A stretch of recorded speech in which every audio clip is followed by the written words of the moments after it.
তোরে না বলেছি বাইরের কোনো ছেলে আছে তাদের সামনে আসবি না। ঠাম্মা আমি তো বাইরের ছেলে না, আমি তোর বন্ধু, আমি নোট দিতে আইছি। তা কত টাকার নোট দে।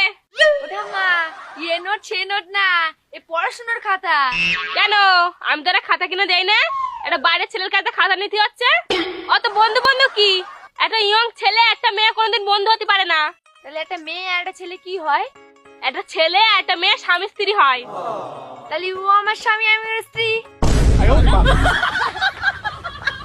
পুরো মেয়ে নষ্ট হয়ে গেছে।